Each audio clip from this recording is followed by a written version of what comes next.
Sounds True presents The Jewel Tree of Tibet, Session 5, with Robert Thurman.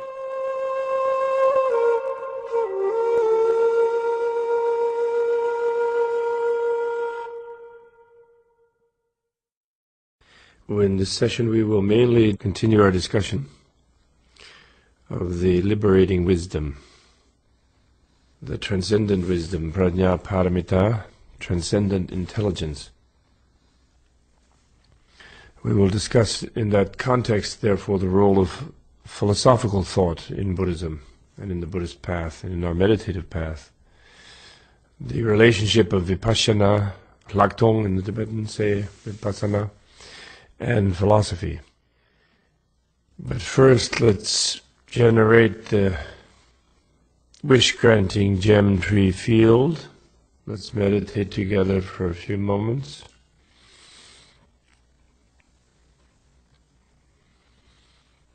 Get in a good posture, calm down, slow the breath,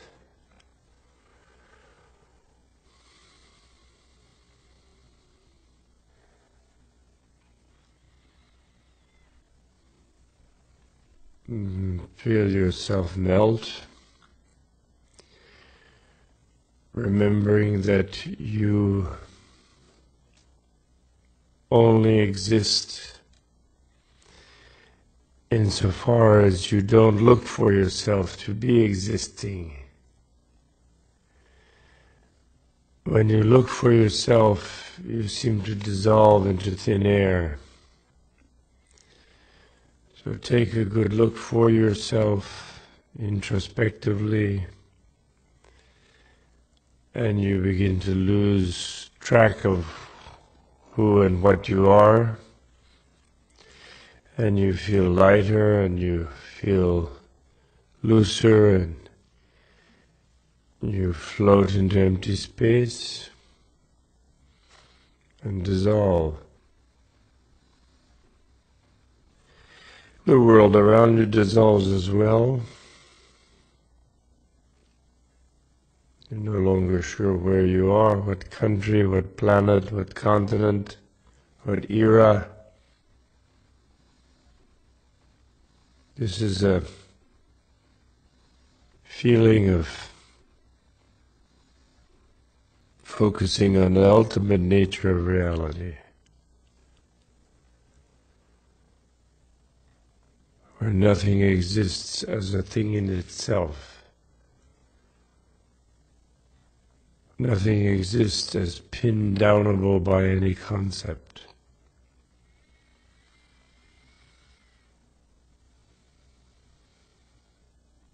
Everything exists in an inconceivable matrix of relativity.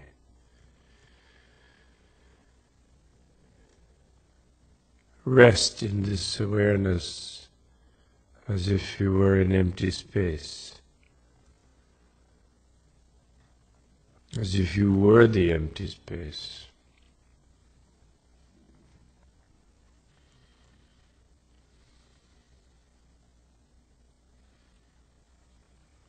From the empty space we arise together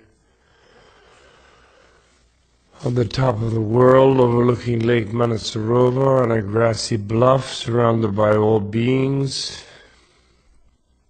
Above us shines the jewel tree, the wish-granting refuge tree. On the tree are all our mentors, Buddha, Socrates, Mary, the goddess, the gods, Krishna, Jesus.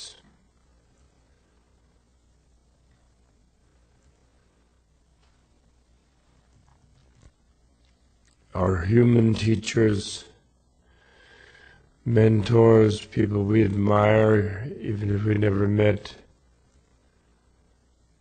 They're conversing casually with each other, sitting on the different lotuses on the tree, shining. Their lights flow down to us. We feel buoyed up, bathed, anointed, exalted, relieved, soothed by the flowing jewel energy.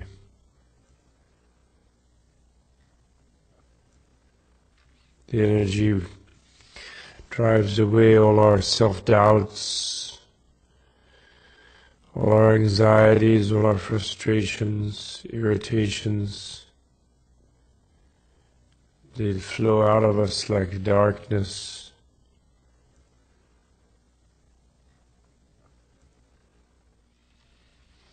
The light reflects back from us to the beings around us, friends, strangers, enemies. They start to glow.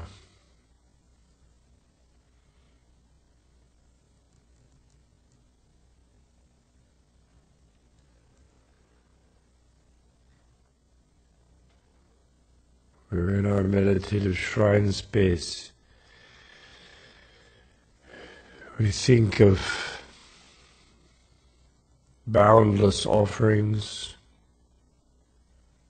radiating from our heart's wish to see the world perfected and see the world beautiful. We visualize beautiful forms, flowers, sculptures, beautiful objects streaming forth from our hearts, presenting themselves, jewels, gems, presenting themselves to the mentor beings.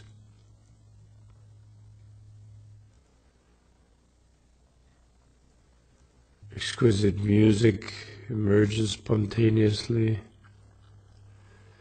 Clouds of incense, delicious foods, fruits.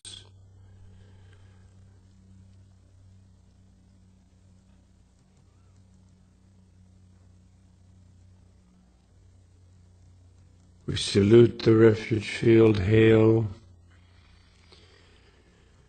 Buddha.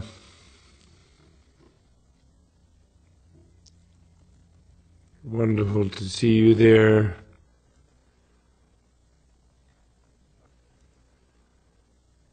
We take refuge in your presence, all the deities.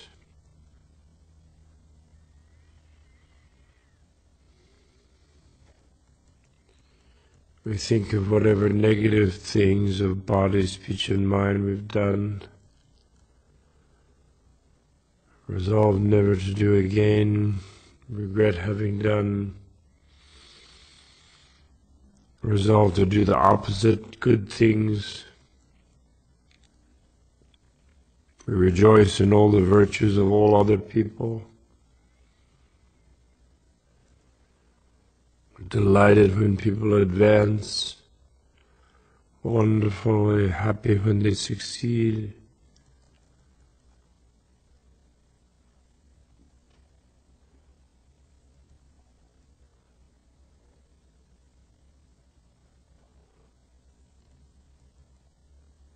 We request you beings to stay with us in the world. Thank goodness you haven't just gone to uncreated, quiescent nirvana. We request from you the rain of teachings, the rain of Dharma.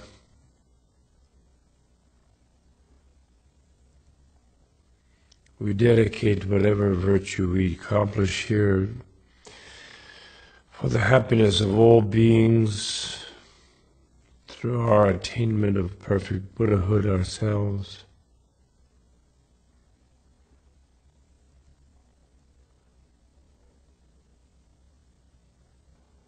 We decide to give you the whole world, We reflect on the planet. We imagine that it's a little shining ball in front of us in space.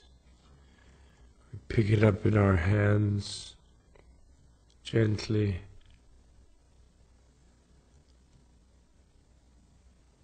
Holding it up as an offering. You take it, enlightened beings. We unenlightened ones can't take care of it anyway.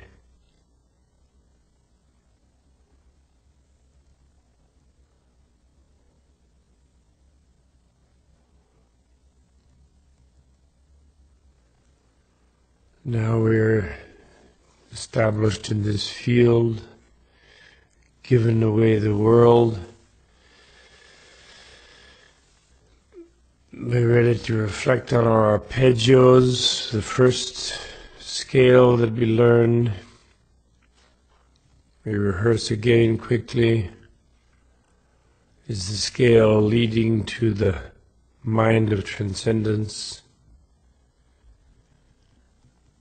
The first note we play on that is the note of appreciating our precious human life endowed with liberty and opportunity. We reflect on that.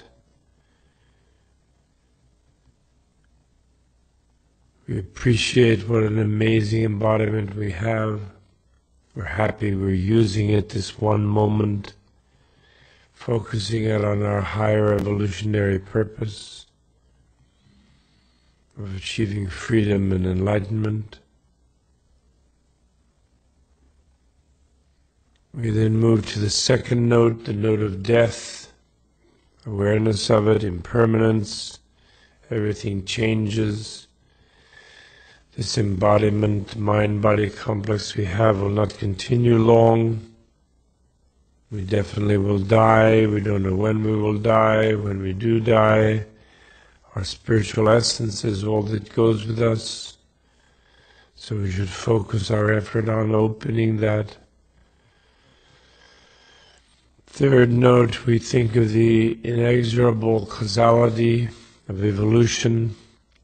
What we are is reflecting what we have done. What we will be reflects on what we now think, and what we now do, and what we now say. And therefore each moment is infinitely pregnant with potential. It's an infinite waste to let it go in any negative direction. It's an infinite success to turn it even to the slightest in a positive direction. And the fourth note is the inadequate state of all states of suffering, of the egocentric existence of self pitted versus the overwhelming other, self versus the universe, perceived as alien, separated thing, the losing battle the self engages in against space and time and all other beings. And therefore any position within that, even that of a god, is utterly unsatisfactory, and therefore we excuse ourselves from all ambitions, all obligations, all duties to accomplish any such worldly success, achieve worldly position or status, wealth, fame, even worldly knowledge.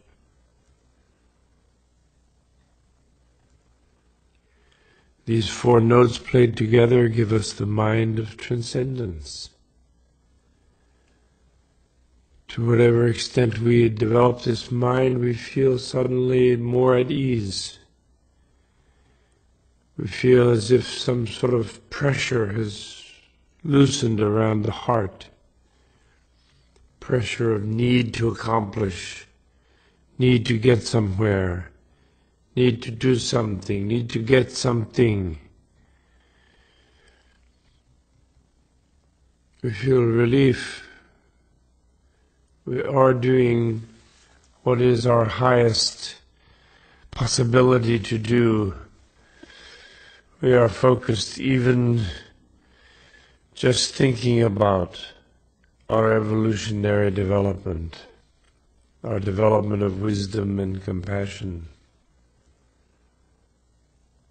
of transcending intelligence and encompassing embodiment.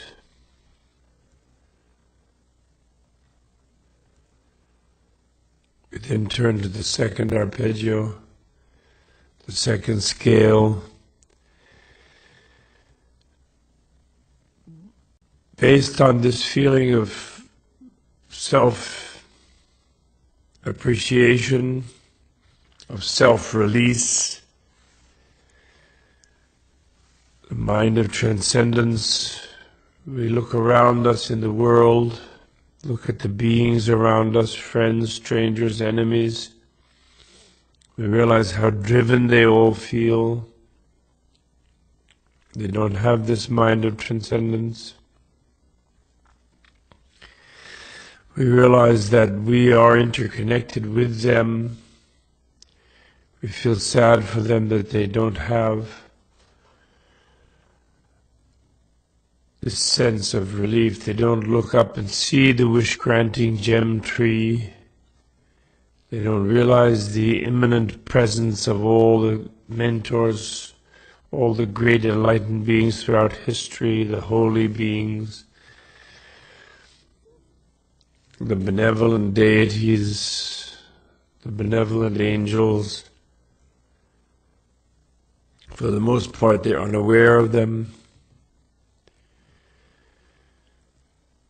So we realize the need to develop our connection with these beings.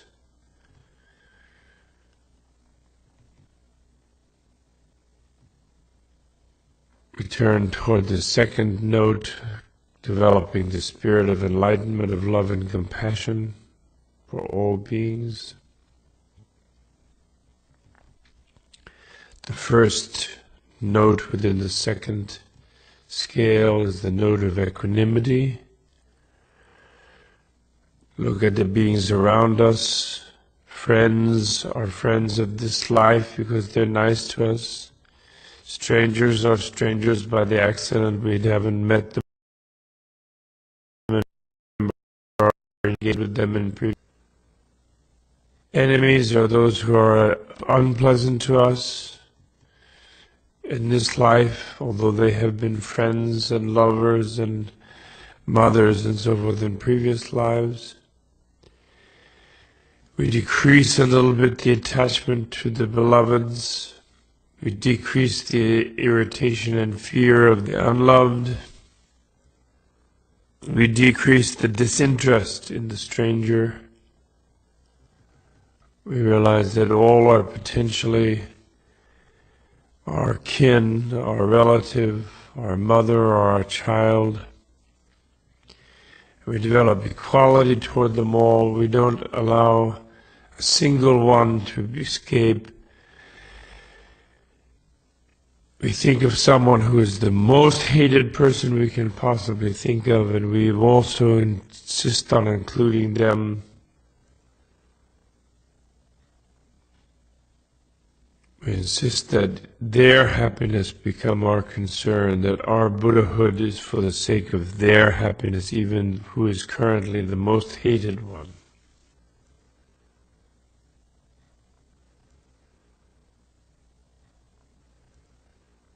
That's the first note. The second note is then the recognition of motherhood of all beings,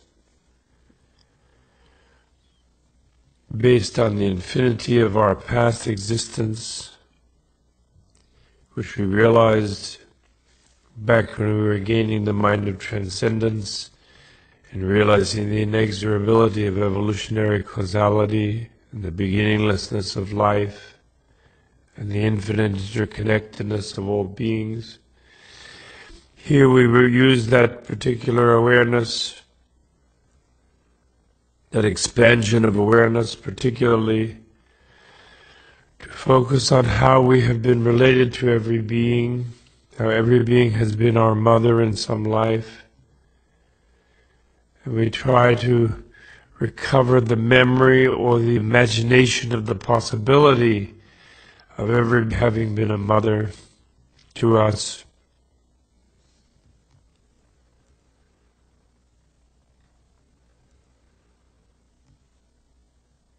Based on our equanimity of not differentiating between friend and enemy and stranger, we now develop a vision of everyone as our mother, where we see them all as mother beings, even male ones, having been female in previous lives, have been our mothers. Even our father of this life has been our mother in a previous life.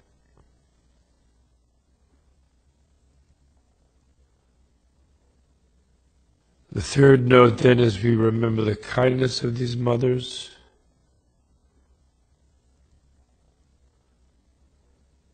We remember how they cared for us, how they gave their lives for us, how they held and embraced us, gave us their affection and their concern.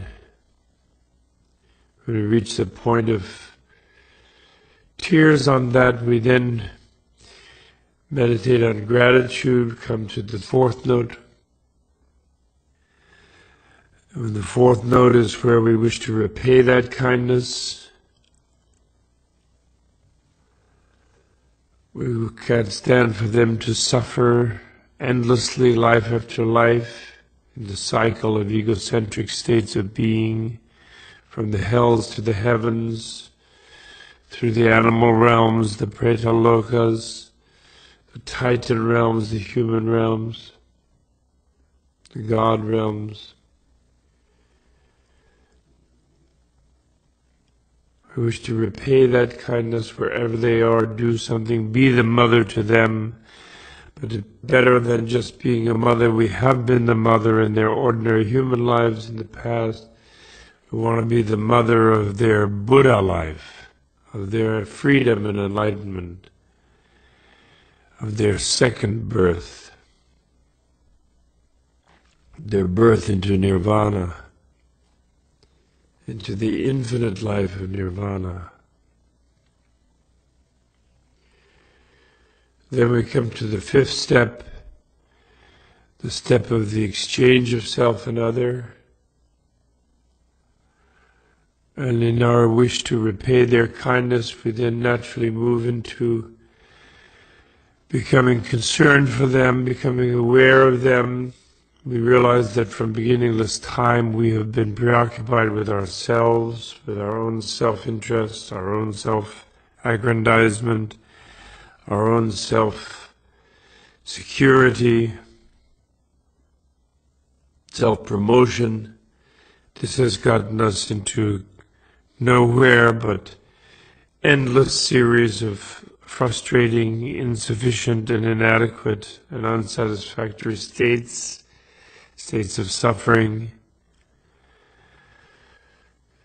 So self-preoccupation and self-promotion seems to be a very unworthy master, a master that directs us into negative places. And then we're worried about our mother beings, so we decide to be preoccupied with their welfare and their happiness, which radically decide to change our pattern and exchange other preoccupation for self-preoccupation.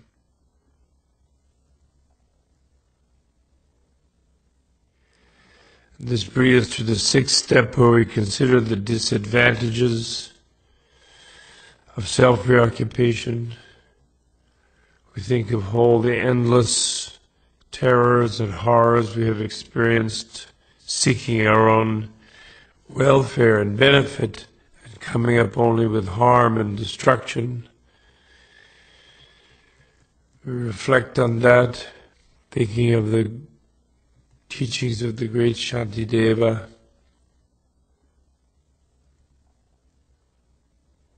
thinking of the mind reform teachings, how all the negative things happening to us have been created by our negative acts in the past, all driven by the inner demon of self-preoccupation. This leads us then to the seventh step, where we think of the advantages of cherishing others, of being preoccupied with others' welfare and happiness. We realize how much we owe to others, how our bodies come from others, how our language and speech comes from others, from our culture, how our mind really is made up by others, influenced by them, taught by them, modeled on them, how our clothes are produced by others and brought to us. Even the money we think we have that makes us think we can do this and that, we earn that, is given to us by others for doing this and that, others who created this and that industry or business or economy, or we inherited it.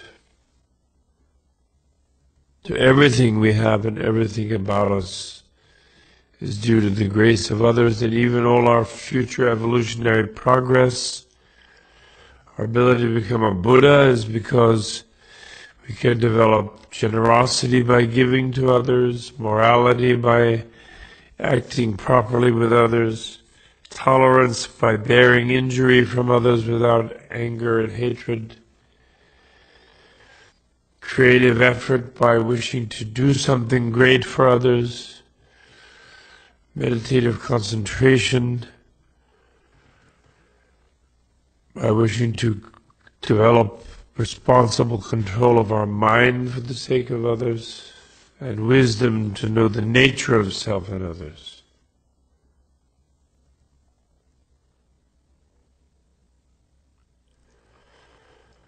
This leads us then to the eighth step, the step of universal love, where we then look on these others that we're so preoccupied with now. We've decided to focus our energy being preoccupied with them. We look upon them with love, that any happiness that we experience should be theirs. We reverse our usual habit of wishing to take in happiness from the outside and slough off suffering. And instead we look at others with the will of giving our happiness to them, like we were in love with them. Basically, we look upon all beings now, all our mother beings, as beloveds. We will all happiness to flow to them from us.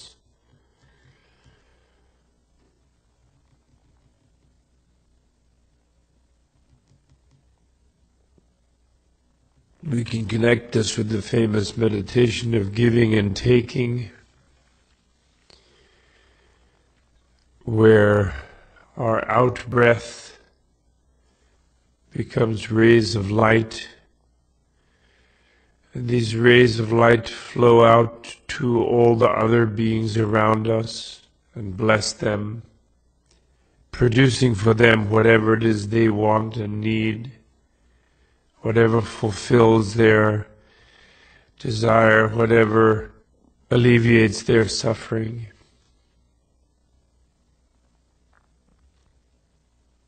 And on the inhalation, we move to the ninth step, and we take from them their suffering. We look at them with compassion. We see what real sufferings they actually are experiencing, and we will to remove that suffering and remove the causes of that suffering, take it upon ourselves, And so we can visualize here that on the inhalation, the suffering of all the beings around us in the form of a kind of dark, foggy, smoky cloud is drawn away from them, drawn into us, goes in with our breath, goes to the self-centered habitual focus in the center of our being, our self-preoccupation, which is like a kind of stone or an anvil. And this darkness goes and falls upon that anvil and gets smashed and dissipates. Or we can think of the self-preoccupation as a kind of black hole, a kind of nothingness in the center of our being, which is in a sense infinite. It dissolves everything that we draw to us. And so that any amount of suffering we take on from other beings just falls into the void through the center of our being. So as we inhale, we take off the suffering from other beings, thinking of specific beings at first, beings that you know who are suffering. And you think of drawing out of them their suffering as you inhale.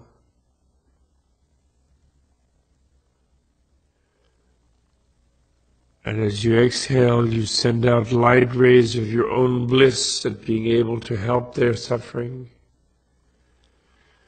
your own happiness, of your own sort of proximity to freedom, your own relief, a mind of transcendence.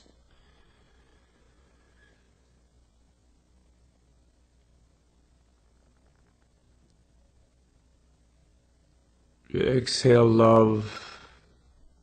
You inhale compassion.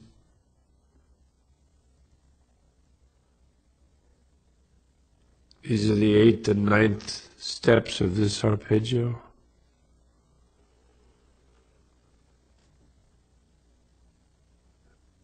Exhale love as light. Inhale suffering through compassion as darkness.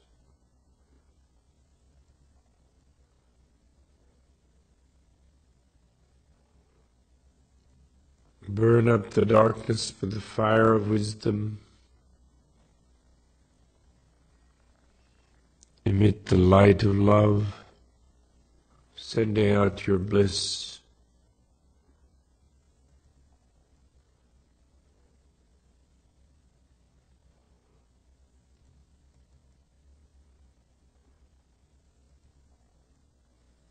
Then we move to the 10th note, where we look at the condition of beings. We see how vast and infinite they are, their suffering. We realize there are many Buddhas, but it seems that all the Buddhas have neglected and ignored these beings that we look around, because there they are, they're still suffering in spite of there having been many people already attained Buddhahood.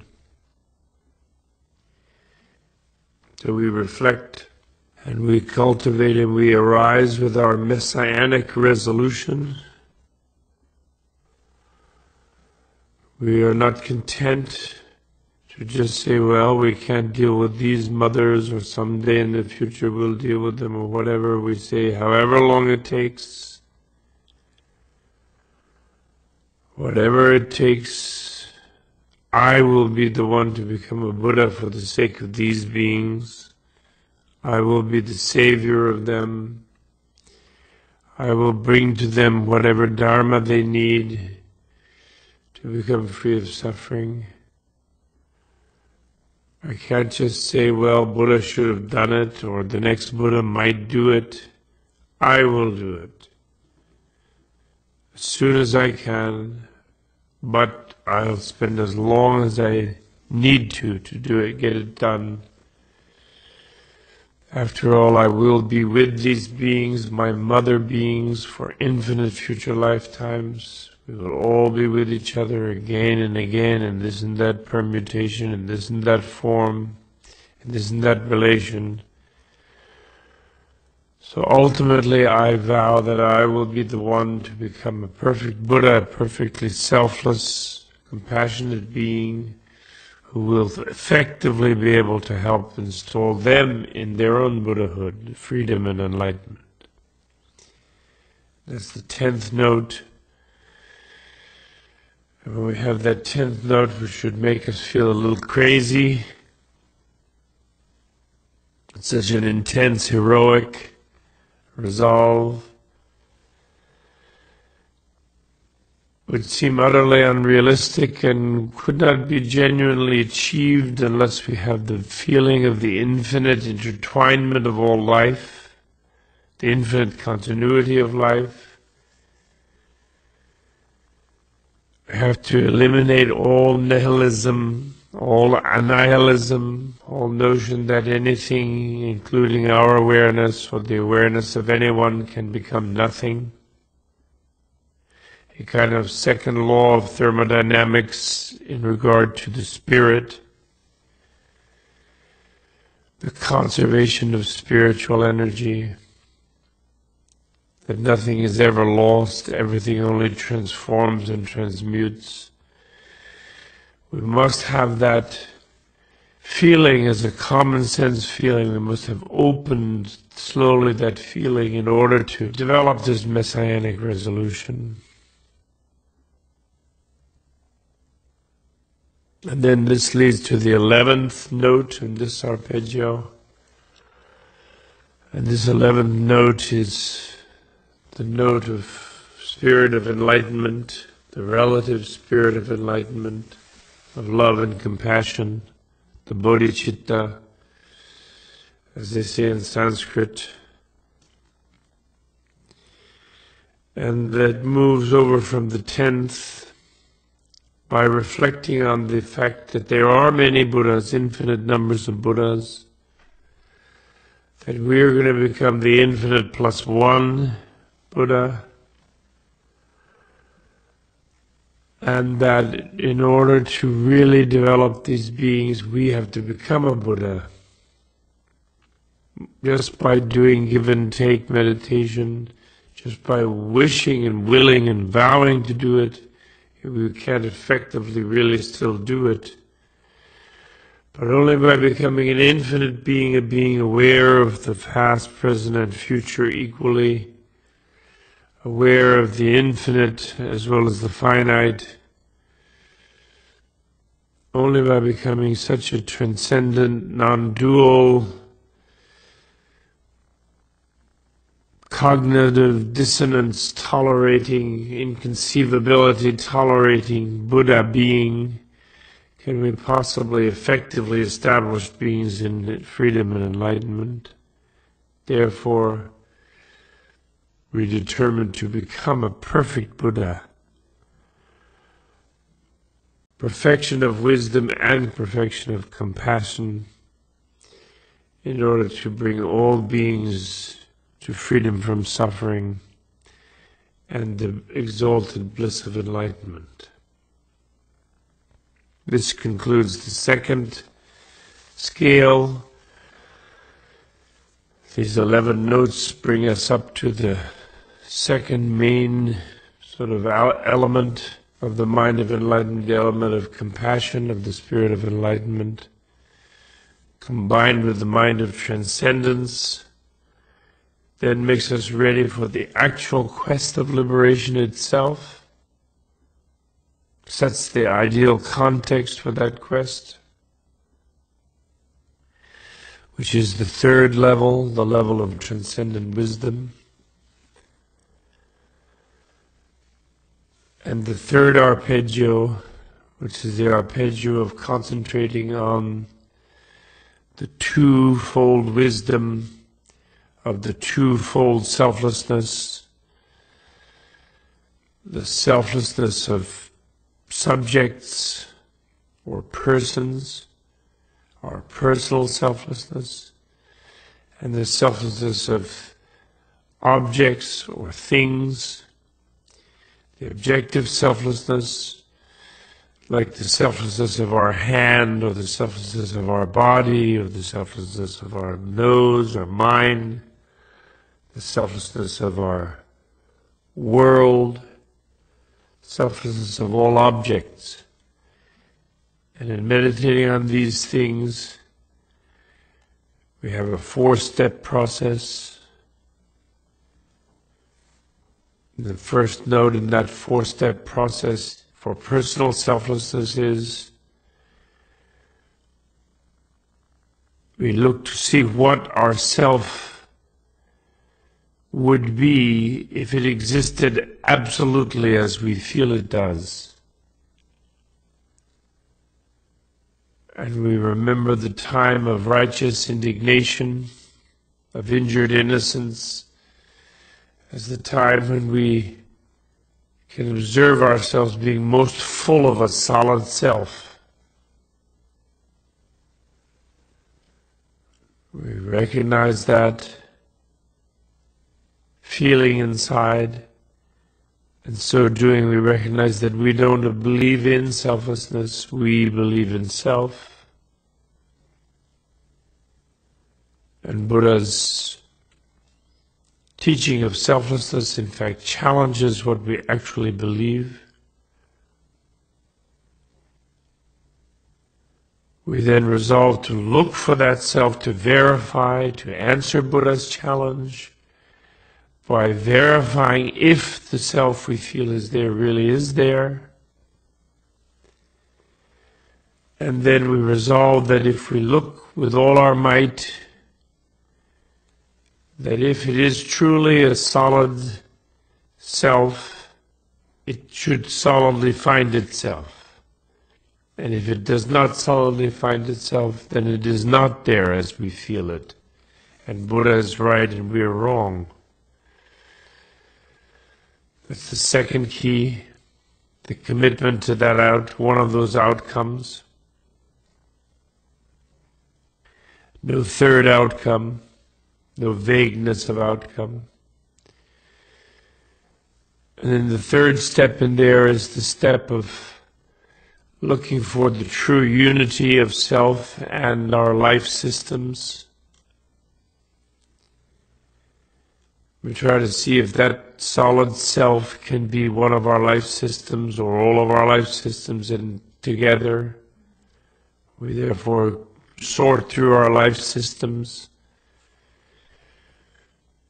And when we don't find any solid self as one with our life systems, in the effort of looking for that, we don't come up with some sort of solid non-self, but instead we melt and dissolve. Our sense of being our life systems melts and dissolves, and we have a moment of space like equipoise samadhi, feeling of sort of freedom, feeling of what our fantasy of floating free in empty space might be, a little bit of relief associated with it. But then we don't allow ourselves to feel that that's some sort of ultimate state. And then immediately even that state dissolves and we're back in the world of differentiated things.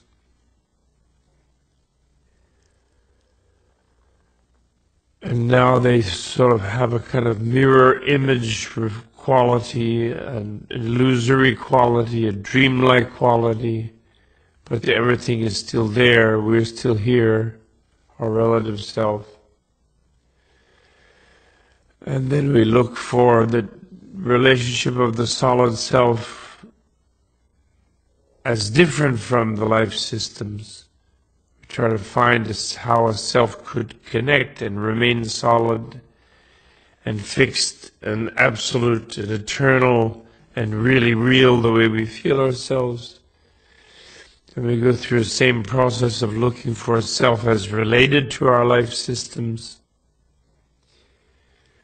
We again fail to find anything that could be so related and yet remain a thing in itself as we feel it is. And then we'll go through another space like equipoise samadhi, moment, that way. And then we'll come back to another dreamlike aftermath experience. And we'll begin to have an initial understanding of personal selflessness through this. There's that arpeggio. And then we come back again to looking at things, because we might think, well, there's no personality, there's no self like a me, like an identity, but I'm still here as a process. There's a body that's here, there are thoughts that are here, there's awarenesses that are here, there's chairs and tables and planets, there's an environment that's here. So then we look at things, we look at our hand, we look at a table, we look at a planet, we look at an atom, whatever object we like. First we look at compounded things or things made of parts, and we sort of disassemble them in thought experiments in our meditation. And we look to see if there's really an essence in them that makes them what they are. And what happens is they all dissolve under analysis as well. And we go into a sort of space-like sensation about them. And then we re-perceive them now in a more illusory, mirror reflection sort of way. And then the last thing we meditate on is we meditate on nirvana itself, or space, as an analogy for nirvana, empty space. And we first, that's the uncreated things, things that have no parts, or seem to have no parts.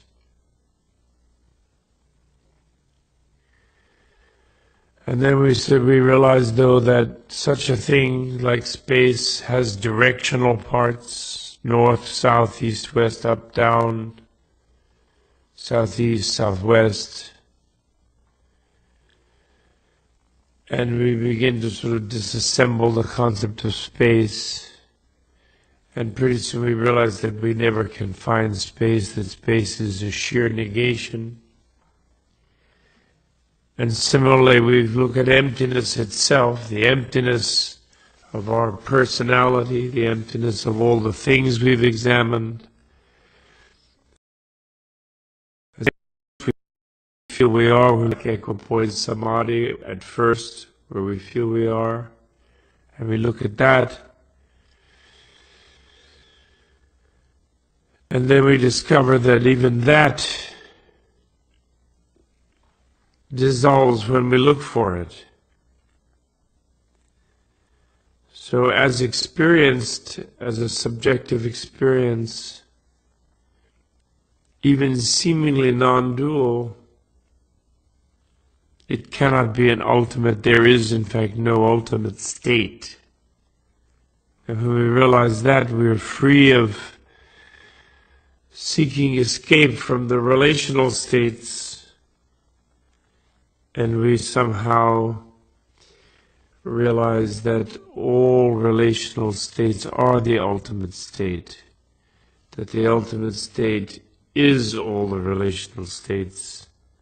We come into the awareness of non-duality, the inconceivable, the inexpressible, infinitely subtle and sophisticated awareness of non-duality.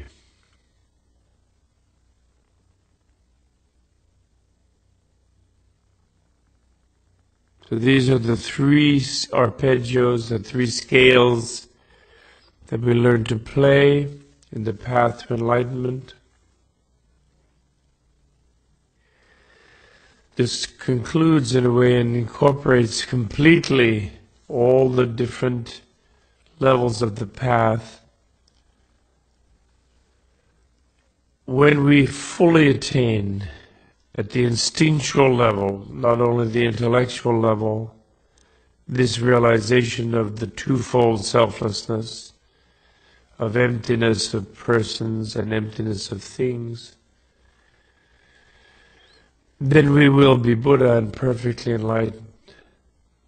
And there is nothing beyond this. There's no sort of special secret gimmick. There's no way of just sort of dropping here and dropping there.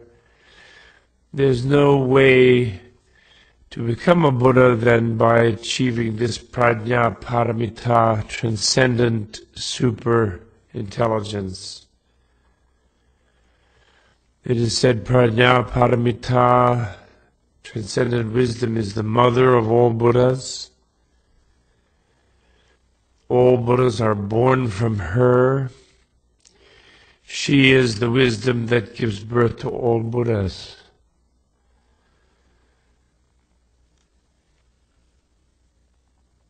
And she is the same for all seekers of enlightenment. Vipassana is looking for her. Zen is embracing her. Every kind of Buddhism is looking for her. And perhaps the great translator of the Prajnaparamita Transcendent Wisdom Sutras into English in recent times, Edward Kanza, used to say that Sophia, the Gnostic goddess of the Middle East, that surfaces in sort of underground Christianity, the Gnostic Gospels, that she is the sister of Prajnaparamita.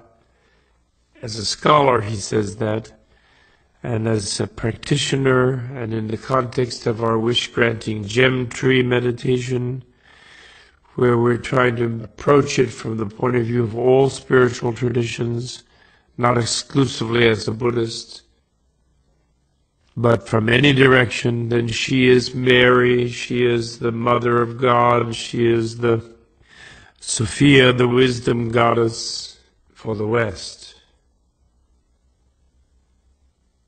She's Shakti in India, Uma, Parvati, Sita, Tara, Kali, the great goddess. And now we end this meditative part.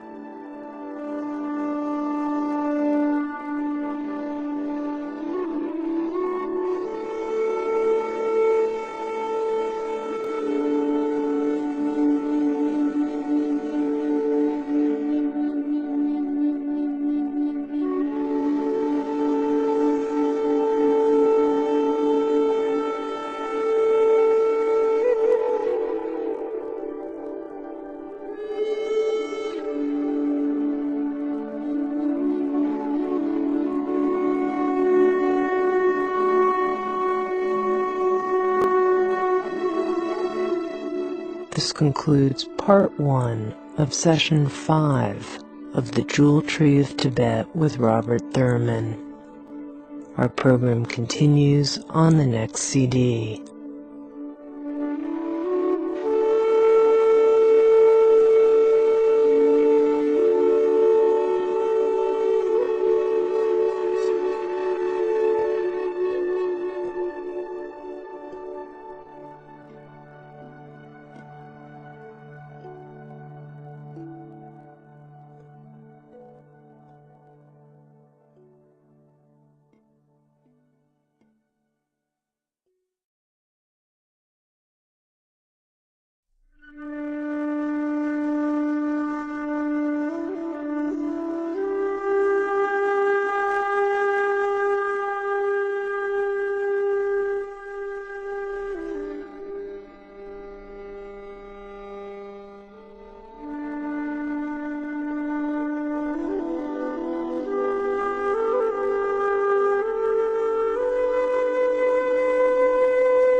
Sounds True presents The Jewel Tree of Tibet, Session 5, Part 2, with Robert Thurman.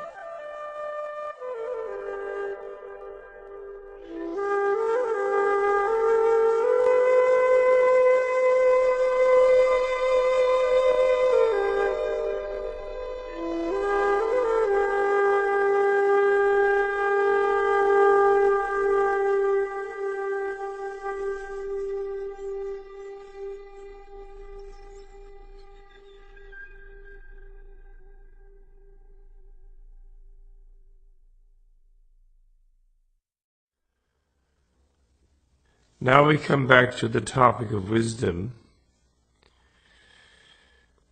and we get into the question of the role of intellect and intelligence in the path to enlightenment.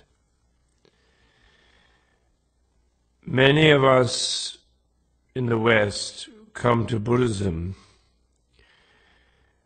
from too many years of being in school and sick and tired of the whole thing, having crammed too many facts into our heads, having memorized too many equations and formulas and axioms and dates of battles, learning to do long division in our heads, etc., generally sick and tired of overworking the brain. And so when we first hear about meditation, or we hear about the teachings from the East, could be yoga, could be Hinduism, or even Christian mysticism, or Buddhism, or Taoism, moving meditation, martial arts, whatever we hear about meditation. And we think, relief, pleasure, no more thinking, no more of this like wearing out the brain. And there has been a tendency in past decades, not much nowadays. Almost all of the teachers of these traditions don't make this simplistic mistake that used to be very much part of most of the teachings, which was that the solution to everything is simply not to think. Too much the traditions were introduced in this way, so that people thought, well, if I go and I sort of breathe, and I disidentify from any particular thought train, and I let my thoughts kind of come and go and then let them go, and then sort of a big silence will well up in my mind, like a big resonating bell. And somehow this big silence welling up in the mind will be the blessed silence of enlightenment, the blessed silence of fulfillment. They would go on retreats, or they would take classes in meditation, and they would release their thought trains, and they would get different types of silence. Certain type of energy would stop circling in there, and it would flood the body. You would get a feeling of bliss or feeling of sort of buoyancy. The neural energies would go out of like the tight little cycles of conceptualizing thought, and they would go out around into the body, and the person would feel a kind of soaring feeling or a pleasure, a warm energy circulating feeling. And people would naturally completely flipped out. They would think, Eureka! And this is it, They would do this for 1 year, 2 years, 5 years, 10 years, depending on how gung-ho they were and how much time they could afford to do it, what their predilection was. And then they begin to notice that just this silence could actually become a kind of deadening or deadened state. It could become sort of a dullness. Everything could seem like too complex for them. They would become almost addicted to it. Where going out in the world, things would be like too irritating to them. The sound of the bus in the street, sound of the jackhammer drilling, and just too jangly for them, other people's irritating behavior. And some would just go back and sort of just run away. And some, then many years later, they would feel disappointed somehow. What they had thought was this complete freedom, because they were free of surface level of compulsive thinking in the mind. Thinking that was complete freedom turned out not to be complete freedom. It just turned out to be a kind of certain type of state of quiescence. And of course, different kinds of states of quiescence for different people, and no one fits a perfect sort of symbolic model, but this is a kind of general tendency, I could say. The lucky ones among the people who discovered this went back into the yoga tradition or the Buddhist tradition or the mystical tradition and began to learn more. They began to learn about the ethics of these traditions and how you can't separate your meditative states from how you live in the world and how you interact with others. They began to learn about the sort of worldviews and the feelings about the nature of reality.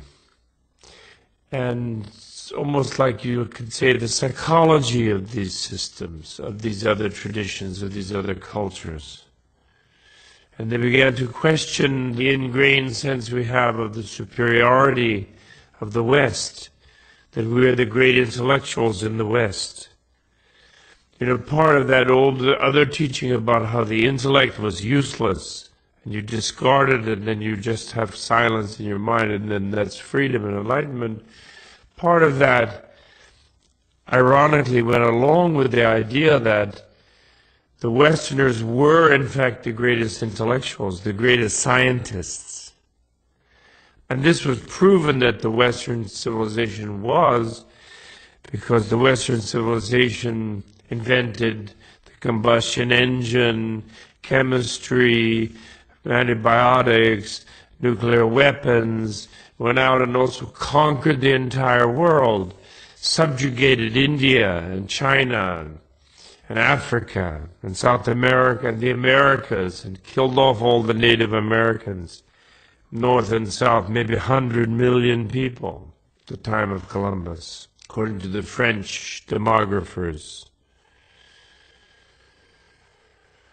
But that was all unfortunate. We were sorry about that. But that power over physical matter was the warrant that, as intellectuals and scientists, the Westerners were supreme. Galileo, Descartes, Newton, Einstein. And Einstein still is the great genius. But then that all failed. The spiritual person felt, who went for this kind of no-thought meditation.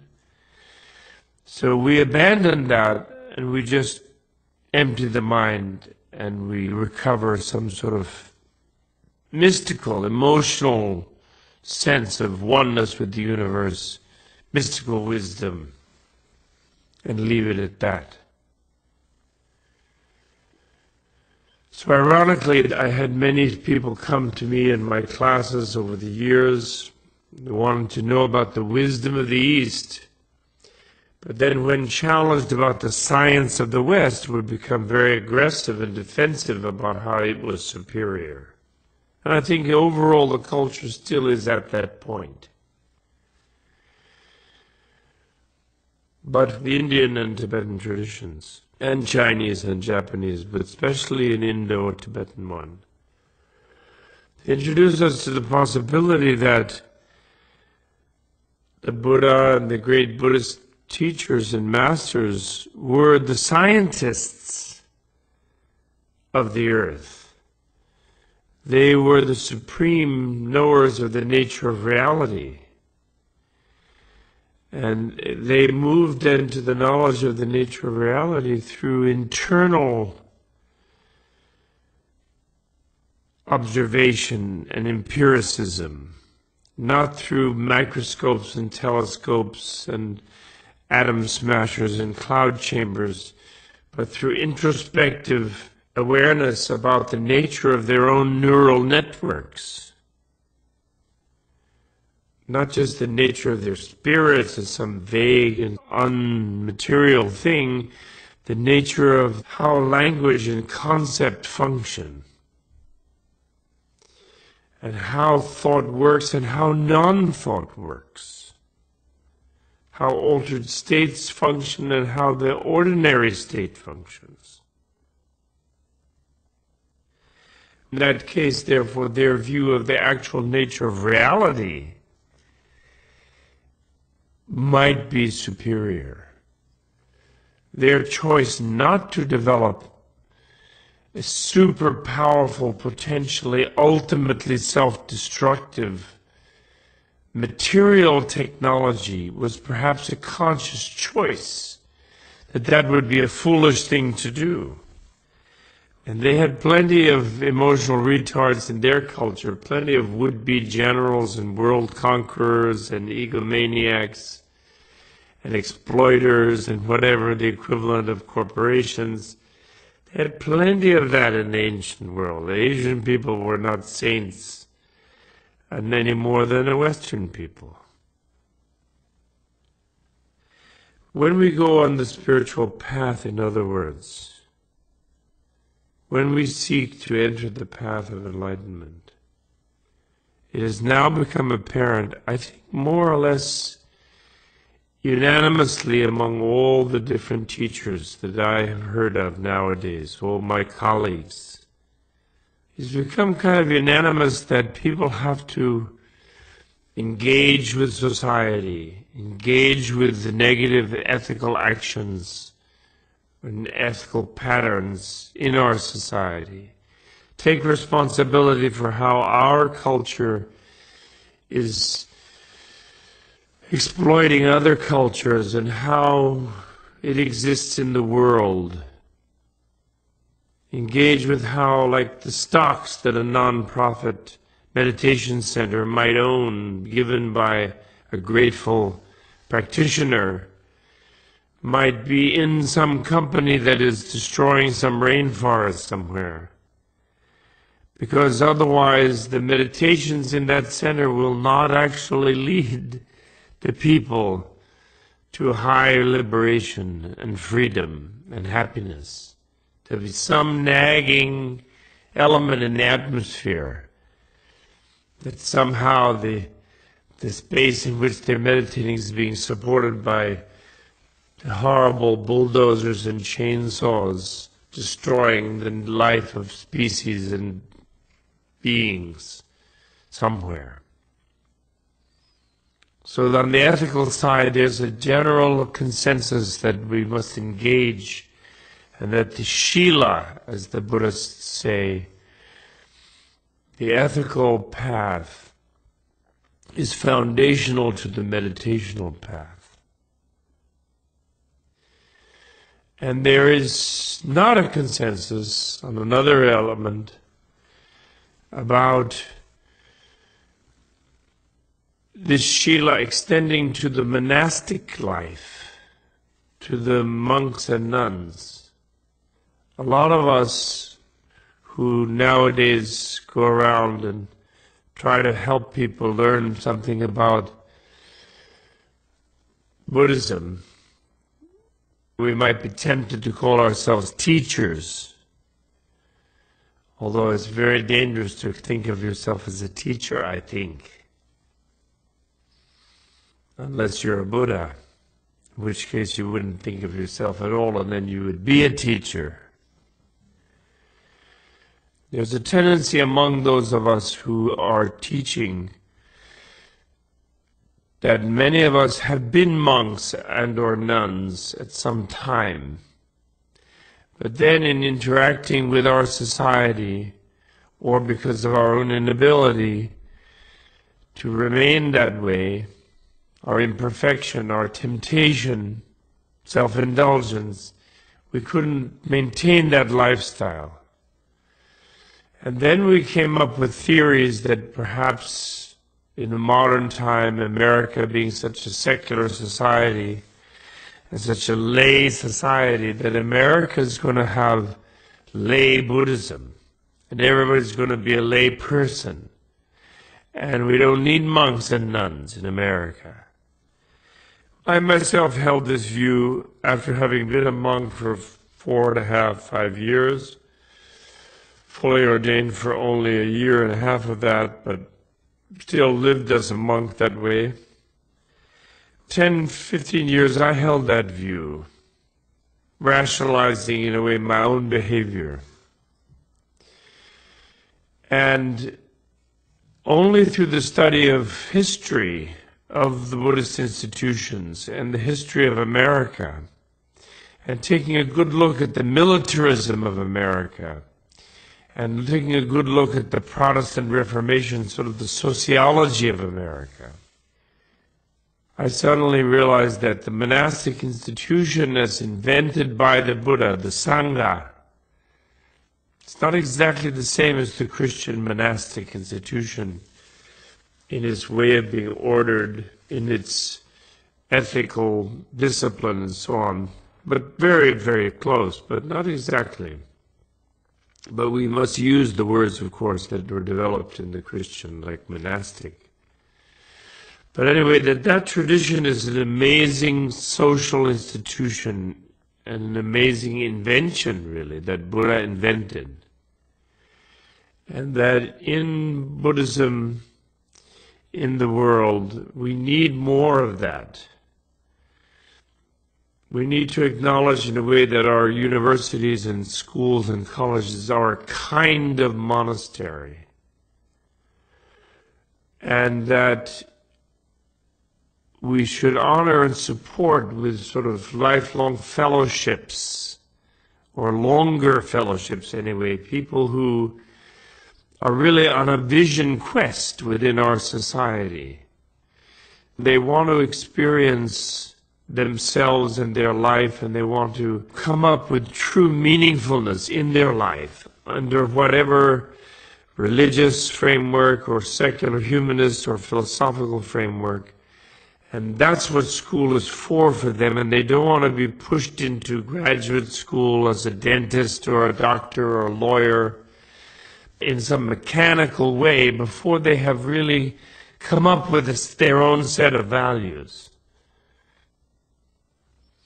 And the monastic supporting people who are doing nothing obviously productive should be a kind of generosity that we should cultivate.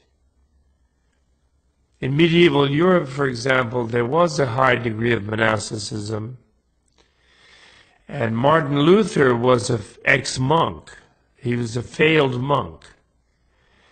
And then he got all mad at the church and at the monks, and he came up with the theory that it was impossible to attain enlightenment as a monk or a nun, that you couldn't purify your mind, you were such a sinner, and you could only depend on the faith in God and the grace of God, given to you freely, all unworthy.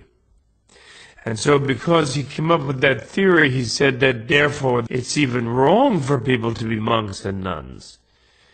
They're fooling themselves, thinking they're developing their mind, they're evolving their spiritual insight. And therefore the Protestant countries, based on lay people like princes and authorities, using Luther's theory as a way of denying individuals the freedom to pursue their self-perfection, you could say. It wasn't that they were faithful people like Martin Luther was. He was a person of great faith. Princes and authorities were not like that. They just saw it as a chance to dominate and monopolize the effort of people, to monopolize it and not allow some to have the freedom to pursue their spiritual life in a sort of extra social society, the monastic community. And so then they created the Protestant ethic and the Protestant atmosphere, which is what we are suffering from still in America. This is a sociological term. I'm not meaning this in a negative religious sense. I'm talking sociologically. As Max Weber, the sociologist, called it, the Protestant ethic, it's the ethic that everyone has to work to justify their existence all the time, and that no one should be supported to pursue some sort of inner thing. It's like the Chinese Zen ethic. Chinese culture had this same kind of thing in ancient time. So when Buddhist monks went to China, the Chinese people and the culture begrudged them the offering of the free lunch that was the basis of the monastic institution in India. So therefore the Zen masters adapted to that, and they said, we'll just grow our own food then. Since the culture isn't generous enough to give us a free lunch, we'll grow our own lunch. And then they developed the no work, no lunch ethic in Zen. So it's not only a Protestant ethic, it's also a Zen ethic. And the idea that people who are monastics, monks and nuns, are gold bricking. They're not working, justifying themselves, you see. So it took me 15 years as an ex-Buddhist monk to realize that my new attitude and theory that we don't need to support people just to meditate, just to develop themselves, and give them free lunch, so to speak, was really an element of the ungenerosity of the American culture, of the industrial Protestant culture. I mean, many people in the industrial are not Protestants, they're secular humanists, but the original came from the Industrial Revolution, which was connected with the Protestant ethic in Northern Europe. So in our ethical turn,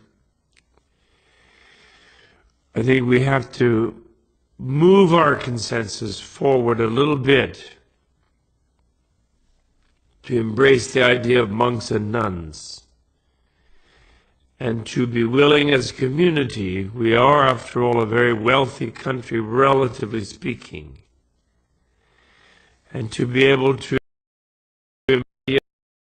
that some people would like to drop out, to have the mind of transcendence, to be on vacation from the worldly duties, and develop their spiritual knowledge, meditative experience as their full effort of their life. And we should be willing to support them. And we should have that kind of generosity to invest in their liberation, so to speak. Not invest because once liberated they're going to do great things for us. Just for them to be liberated. Thomas Merton was a Catholic monk. The Catholics have kept some monasticism alive in the Eastern Orthodoxy, fortunately. But Merton used to write that he didn't want to be thought of as a prayer factory for the lay people, that the monk had to sort of give back good vibrations in exchange for being given the free lunch. He wanted it really to be free. And I appreciate that. There is a kind of element where we can argue sociologically that the free people in the monastic community do give back a huge blessing to the community, but it isn't a quid pro quo. If it is, it's not a free lunch. Now we look from the meditation orientation to the wisdom orientation. And here there's also a consensus developing that people do have to learn something. Former meditation centers that swore that they didn't need books or libraries now have libraries and study centers. And that's a very good development, based on the fact that the intellect is not the problem. Thought, even, is not the problem. The distorted intellect is the problem. Erroneous thought is the problem. In other words, all thoughts are not the same. There are creative thoughts and there are destructive thoughts. There are insightful thoughts and there are ignorant thoughts. There's prejudicial thought, and there's critically wise thought. And so, if we're going to meditate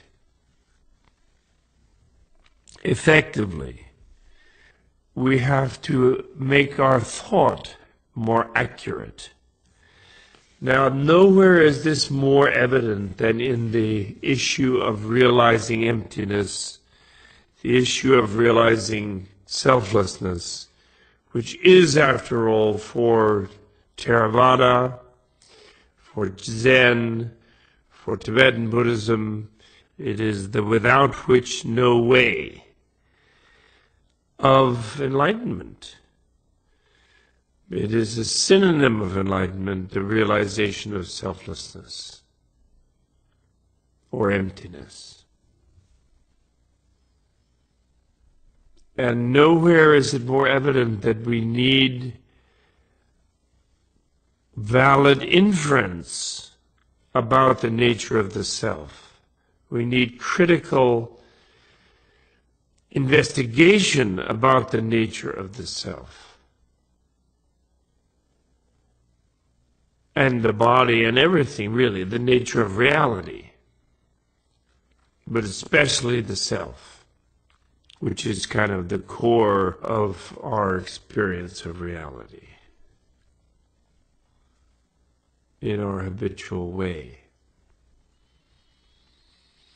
It's very simple, actually. It shouldn't be complicated. People shouldn't be confused.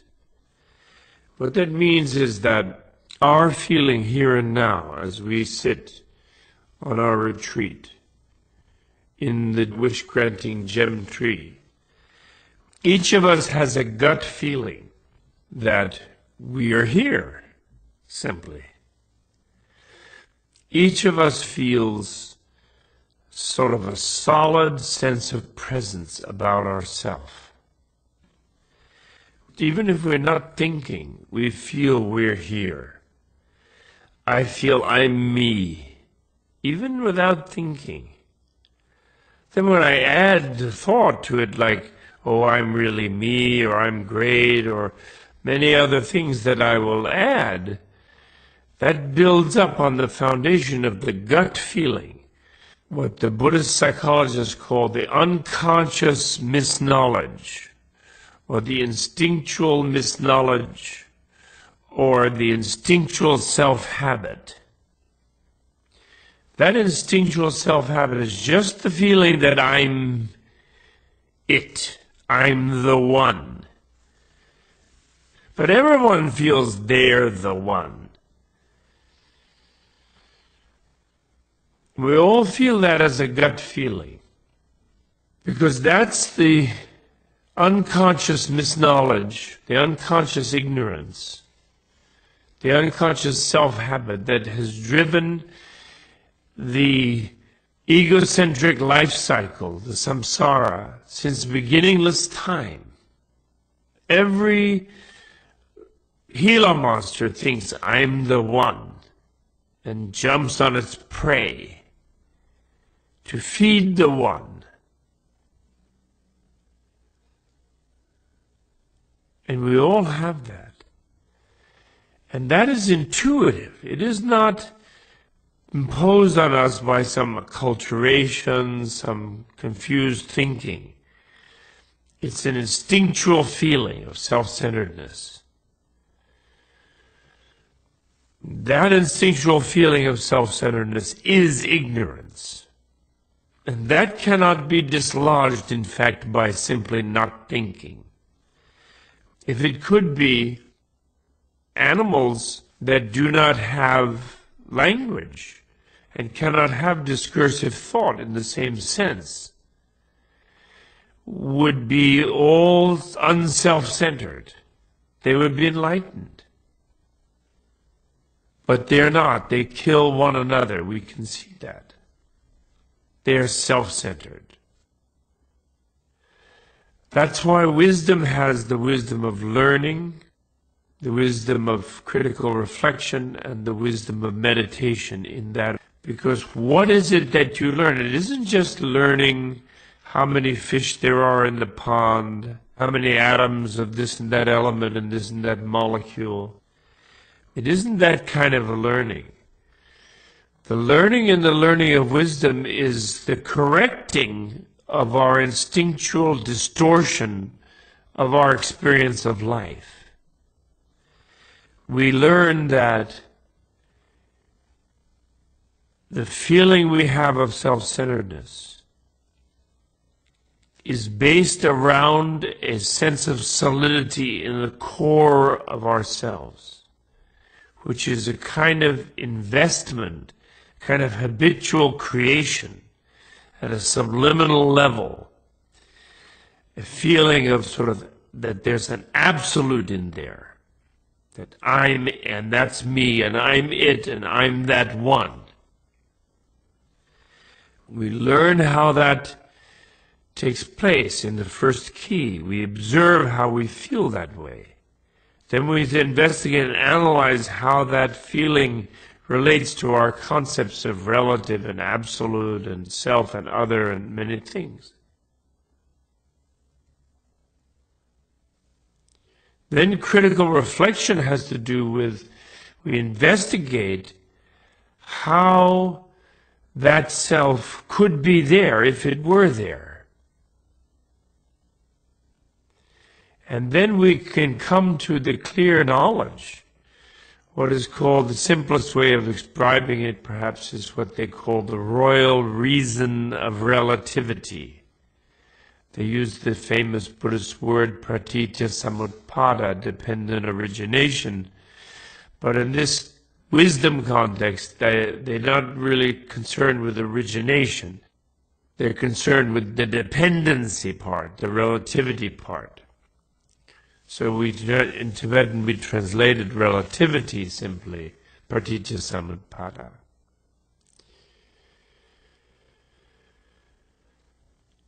The royal reason of relativity is that anything you can experience or relate to, by the fact that you can relate to it, it is relative and not absolute. The royal reason of relativity is phrased as a negation, in fact, technically, which is all things are empty of absolute essence because they are purely relative. As in the example of a chair or a table or a body or a person, which because we encounter it, we perceive it, we touch it, we investigate it, we encounter it, we relate to it. It is relative. All things are empty of intrinsic reality. That is the reality coming out of an absolute in itselfness. Because they are merely relative. That's the royal reason of relativity. When I understand that, which you can simply do because absolute and relative are opposite. Once you can encounter something, or it can encounter something, it's relating to it, and that means it's relative. Absolute means it cannot have limit or boundary, it cannot have parts or pieces, it cannot come into existence or be created, it cannot be destroyed, therefore. It is infinite, uncompounded. It can only be described negationally as lacking all the properties that relative things have. An absolute, by definition, because it's the opposite of the relative. So when I understand that, we can get a clear understanding, which is called like an inference. The classical example of an inference in Buddhist logic is, there is fire on the mountain, though I do not see it behind the trees. Because I do see smoke rising on the mountain. And I know that wherever there is smoke, there is fire, as in the fireplace.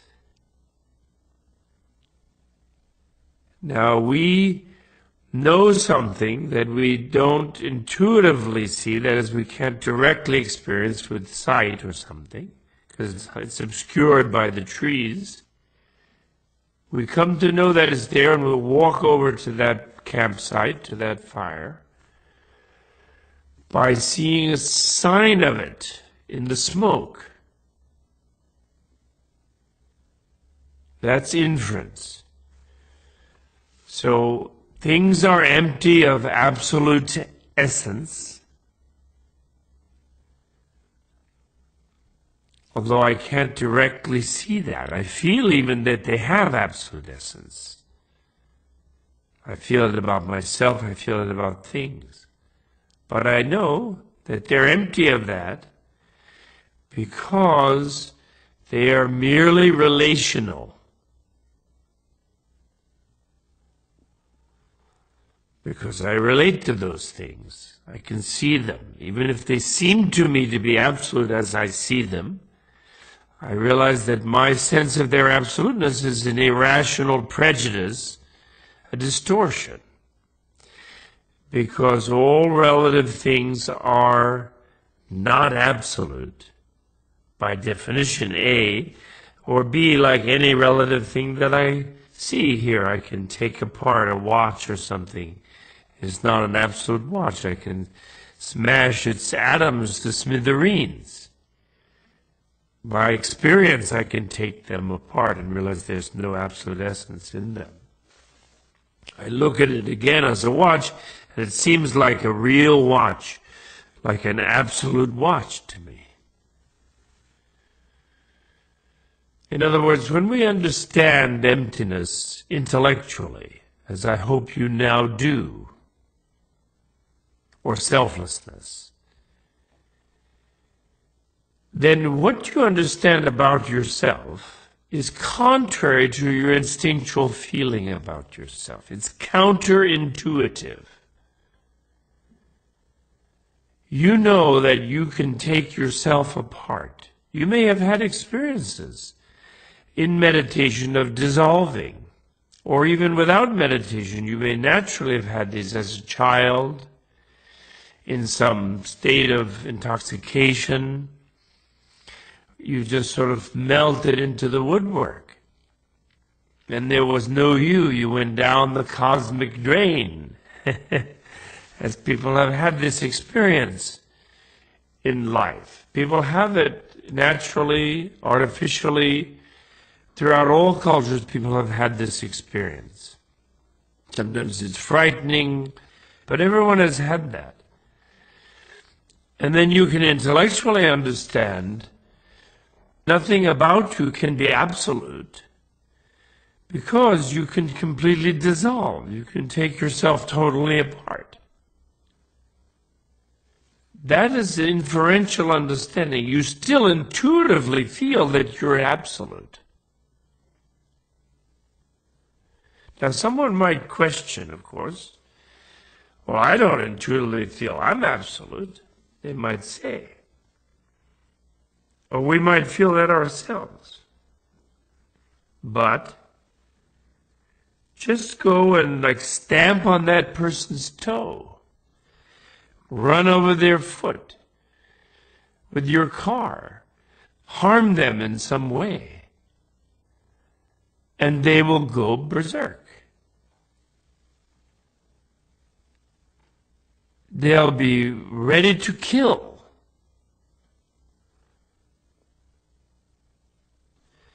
Someone come and destroy my beloved, I'll be ready to kill. In self-defense, perhaps we can say, justified in the worldly sense. But from the point of view of a feeling that my oneness, I'm the one, has been violated to such a degree that I can kill, that's intense enough to be absolute. That's beyond relationality. That's why killing is the first negative path of evolutionary action. And saving life is the first positive path of evolution of karma, So someone might question whether they really do feel so absolute about themselves. And there we can simply test ourselves by putting ourselves into some sort of extreme situation, either imaginatively or remember when we were in one. When life is threatened, when the dearly beloved is threatened, when the sacred thing is blasphemed,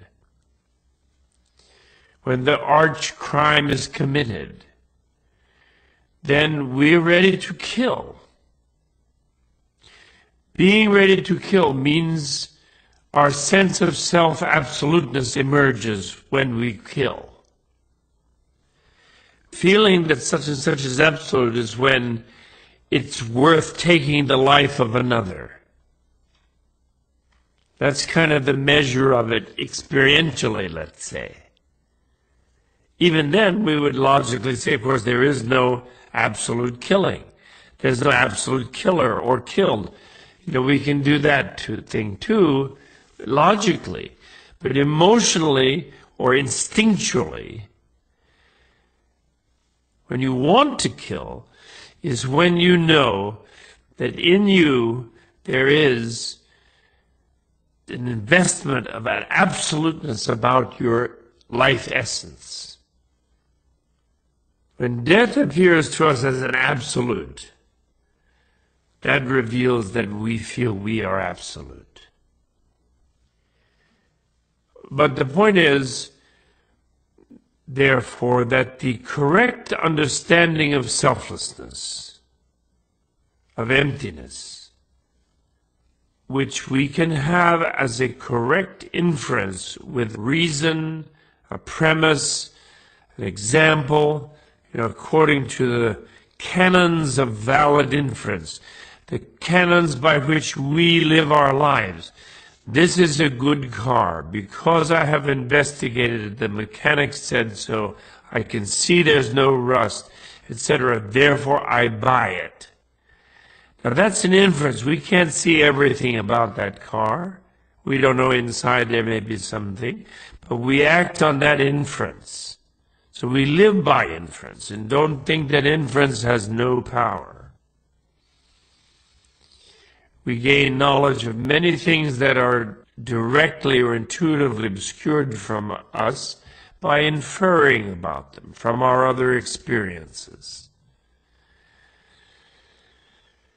So now we're in a position as a seeker of enlightenment, a seeker of knowledge of the nature of reality, a seeker of wisdom, where we have an inference that all things are empty of intrinsic reality, separate absolute separateness, and that all things therefore are relative and interconnected, And yet we still feel intuitively and instinctively that we are separate, absolute, and in the sense that our essence is disconnected from reality. Now, how do we bring that inference into sync with our instinct? Or how do we bring our instinct around to that corrected critical knowledge? This is vipassana. This is the role of vipassana. Now, there are two types of meditation, you could say, in all the Buddhist traditions. Different sutras or Buddhist scriptures, discourses of the Buddha in either Pali or Sanskrit or Tibetan or whatever, say this, and they're called shamatha and vipassana. And shamatha means one-pointed concentration type of meditations. And these are the kind of meditations where you do that valuable experience of divorcing yourself from your thought flow, disidentifying from your individual thinking patterns. You know, when I'm thinking, well, what shall I do? Where will I go? I hope my house didn't burn down, whatever. You know, you don't follow that. You don't identify with the I that thinks that thought. You let it just fly away. You broaden your sense of identity, your sense of being. You become the radio rather than the particular channel in the radio. And then eventually you calm down, you come into the quiet that I mentioned earlier, that people found so fantastic when they first discovered it, and so wonderful. And it is wonderful, actually, shamatha. It's peaceful, soothing, calming, and also enables you to develop the ability to then think something that you put your whole effort into thinking, without all this other chattering, other thought levels and thought flows, distracting and chattering, jumping around.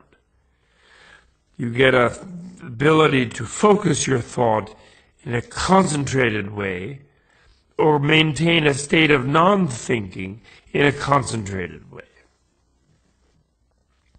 So shamatha meditation is extremely valuable. But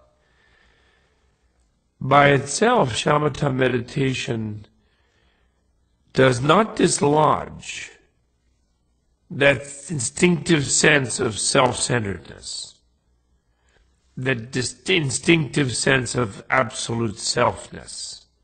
By itself, it cannot dislodge that. In fact, unfortunately, it can reinforce it. Because by disidentifying from all the thoughts and all the thinking, you come into a state of kind of silence and mental stability, which is what you're trying to do. But then your mind is simply standing still, and you still are feeling, I'm the one now with my mind standing still. And you may feel even more solid. This is why there's been a shocking thing where we have discovered, just in sort of local history, as was discovered in many Buddhist societies, that many people who had long years of meditating could emerge from that even more selfish than when they went in, and then demand to be worshipped as gurus and behave unreasonably, and in fact even have magical powers because of the higher power of the mind that you develop when you develop real ability to concentrate, and cause a tremendous amount of trouble. Far from being enlightened, loving, helpful, benevolent people. So gaining higher mental power by achieving mastery of meditations of this type by itself does not dislodge selfishness, therefore it does not produce enlightenment. The type of meditation that produces enlightenment is vipassana, or which Zen people also practice with what they call the great doubt, the koan type of meditation, critical investigation of something, to penetrate through, to break through, awareness of it and seeing through its superficial way of being recognized, habitual way of being recognized. Starting from mindfulness on the body, mindfulness on sensations, mindfulness on the mind, mindfulness on phenomena. 4 foci of mindfulness that is so foundational in all of the Buddhist traditions. And going up to the samadhi and the meditation on transcendent wisdom. At the other end of the 37 accessories of enlightenment. 37 different levels, including the first 4. It is vipassana that dislodges the sense of self-centeredness by this inference, so that we get to a situation where we feel very self-solid, and at the same time we know by inference that we're not that self-solid and that our feeling is an error. Then we bring our shamatha developed power of concentration, our one-pointed quiescent meditation type of concentration, and then we take this corrected understanding of the self and we place it on top like a hot steam iron or like a template. And we place it on top of the distorted I'm the one type of feeling, and we hold them together with strong concentration. We sort of move it around by renewing the inference and renewing the critical correction and going round and round, but keeping on the point with the one point, so we both have a discursive sort of surveying, investigating element in the vipassana, and then we have the shamatha bearing down on this one point, which is on the sense of the solidity of self. And when we do that in a sustained way, we can come to seeing through the self. The rock of self-centeredness, the rock which is the focus of self-preoccupation, the seeming rock of self crumbles. It will dissolve. And ultimately, our intuitive feeling will become the same as our critical feeling. This is the process of achieving transcendent wisdom.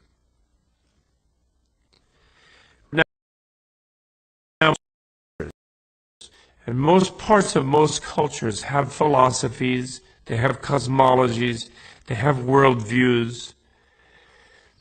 People all have world pictures and models that support the way they live and the way they feel. And almost all of them reinforce the gut feeling of self-centeredness in people. They sort of work with that. Of course, they control it because they don't want everyone at each other's throats at all times. So they say, well, yeah, you're self-centered, you're a gut feeling, but actually that's because you're a member of this chosen nation. Or that's because your God, who is the real self-centeredness of all time supports you in being that way. Or you go to the sacrifice and you now and then give up something anyway, even though you feel you're the one. Or you are polite to other people because you realize that they feel they're the one, even though you know they're wrong. Your own children, you share your being the oneness because that's part of your clan. That's what most cultures and psychologies and philosophies do. So therefore, this critical correction of the instinctive self-centeredness is not to be found sort of naturally by being with nature, being with culture. It actually is to be found by science, really. The Buddha, in discovering it, was functioning as a scientist. He was investigating himself, investigating the atoms, investigating the trees and the earth and the air and the water and the fire. He was investigating, looking for that absolute essence in everything that he also felt was in it. But then he understood why he failed to find it in a new way. That's why his enlightenment was a new thing.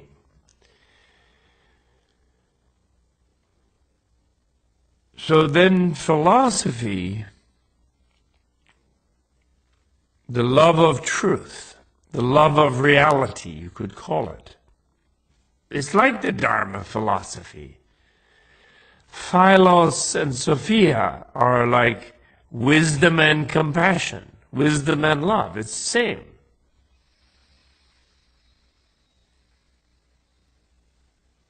Science originally was a branch of philosophy.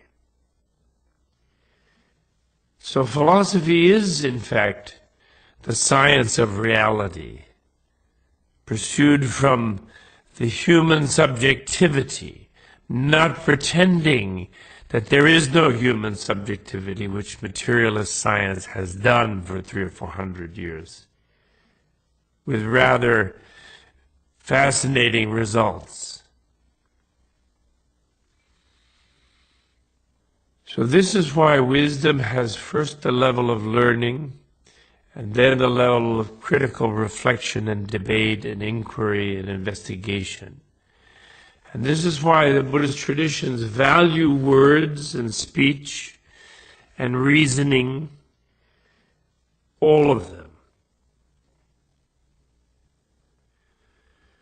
There, of course, is a time when you have reached a high stage where you have taken this critical awareness of selflessness and connected it with your intuitive conviction of self, and you've held them together so powerfully for so long, and for some it isn't that long.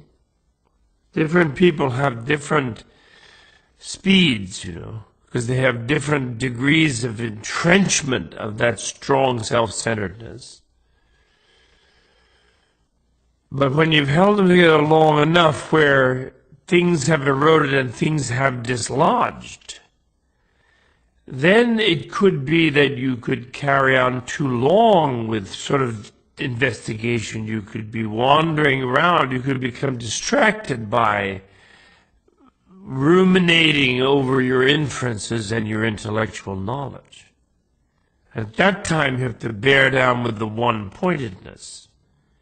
At that time, you have to drop out from all the circling and the cycling in order to develop the sort of nonverbal diamond drill of penetrating critical wisdom that isn't really thinking in verbal sentences and syllogisms and formulae. It's just drilling. It's just drilling through the rock of self-centeredness. And then there will be teachings that we will hear from people around that time where they tell people, be quiet, don't talk, don't think. It's inconceivable. And there is all this kind of thing. But it's a big mistake to take those types of highly advanced things, which are for very sort of final moments, you could say, in the process of becoming free of self-centeredness, and say that right away you can sort of implement them and don't think about anything and just be here now, and think that your being here now will not be self-centered being here now. It isn't mysterious, this thing. It's not complicated. You know it perfectly well yourself. Look at sexism. Look at racial prejudice. Look at religious prejudice. People get a strong gut feeling that such and such another person is inferior or somehow evil or no good because of their religious belief or because of their racial characteristics or because of their gender. They can reason, they can read every book about biology or whatever it is, or philosophy, and realize that they're all really same human beings. But that gut feeling is still there. And they sort of sit down next to them in the bus or on the subway and they like crawl away. And as we've seen in situations of great stress, this will become lethal. Jews in Germany will be massacred. These deep gut feelings are still absolute, and they are not easily overcome. But we also know, having tried in ourselves, probably most of us, in some way to overcome some kind of prejudice, we know that we can overcome that. We can uproot that. We can continually review what's wrong with that gut feeling that we sort of inherited or we're acculturated to or we instinctively feel. We continually review the evidence against it, and we kind of meditate on it, and eventually we will experience the other in an open way.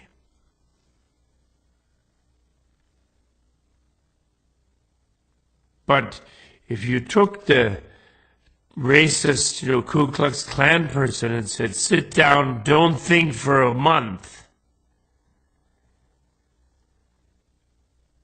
and then expect the person to get up and be a total Rainbow Coalition member, we're being naive. He would have to sit and carefully think about the error of being a white supremacist in order to get up and join the Rainbow Coalition, which we hope they all will. There are so many wonderful texts. The last 40 years has seen an explosion of translations, some better, some worse, some good, some bad, some excellent in this part and a little bit less in that part. I've produced this kind of semi-flawed thing, but semi-useful thing myself. Too few of them. But there's a tremendous knowledge of the psychology of transforming self-centeredness into freedom, into love and compassion and wisdom. And the door is wide open. It's like a feast and a treasury of delight for us to study and learn these things. And when you read a sutra of this type, or you read a treatise of this type, one of these many texts that I have here with me on this table, of the path to enlightenment, from the Nyingma order, or the Gelugpa order, or the Kadamba order, or the Kagyu order, or the Sakya order, or from Chinese Buddhism, or Japanese Buddhism, the many schools, or Indian Buddhism, or Burmese, or Thai, or Vietnamese, or Taoism, or Hinduism, or Western mysticism, Judaic, Christian, Muslim, or secular humanist developmental psychologies, transformative psychologies, transpersonal psychologies. Whatever it is, don't think that your reading in those things is not practice of the path of enlightenment. Don't think that that study and that learning or making notes and memorizing a little pattern, learning a little scheme so that when you meditate you can bring this scheme to bear on your focused reflection. Don't think that that learning and that making notes is not practice. There's a tendency in our current climate to talk about practice as if practice is only sort of sitting, meditating, something like that.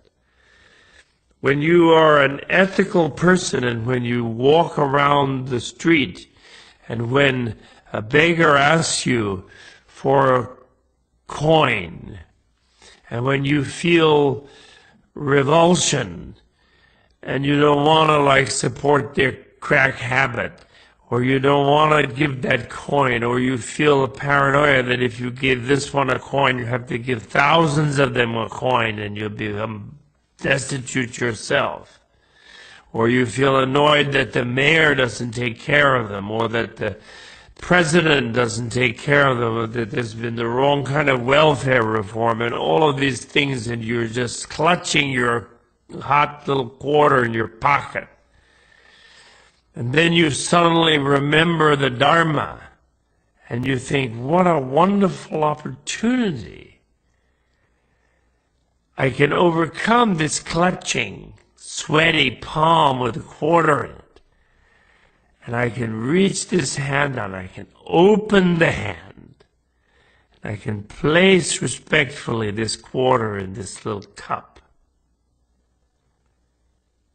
and say, you're welcome.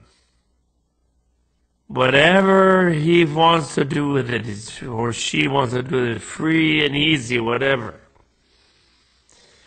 And I can have the joy of giving this quarter. That's practice. That's not only practice, that's performance. That's the Dharma in performance. That's achievement. And when you read and study the teachings of whatever enlightening, liberating teacher, and you make notes, and you remember it, and you become critical about some prejudiced idea you find that you discover you had about something, that is practice, and that is performance. Then, when you enrich your meditation on the two sides, by the wisdom on the one side and the ethics on the other side, then you are walking the path of enlightenment. Then you are living in the spirit of enlightenment. So in this session we have discuss some of the further ramifications of the wisdom, particularly after running through our whole arpeggio.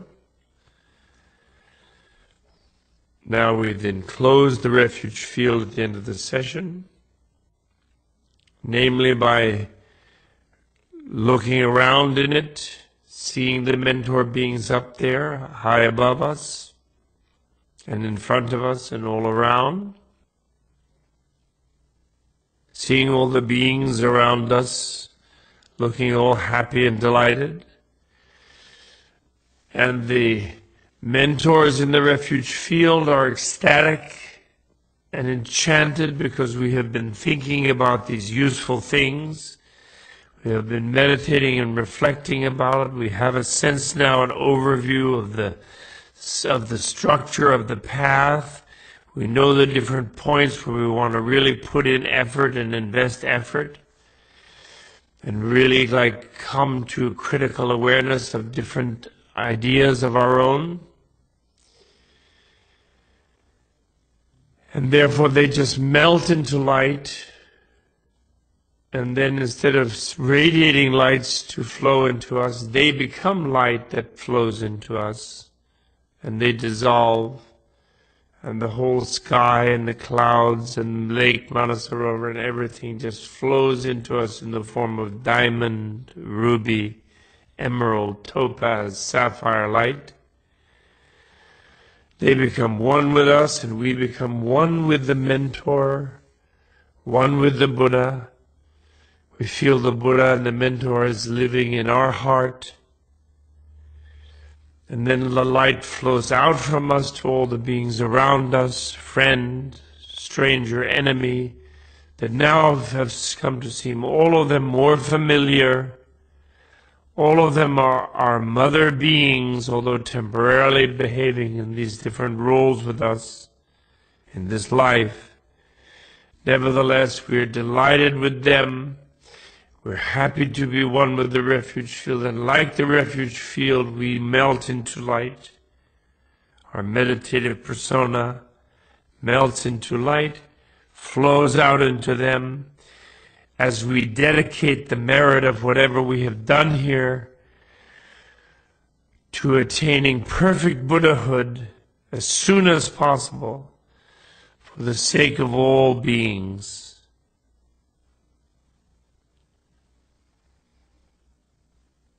And then someone wonders, where is everybody? What happened? And now we're back in our ordinary reality, and we're at the end of our session. Thank you very much.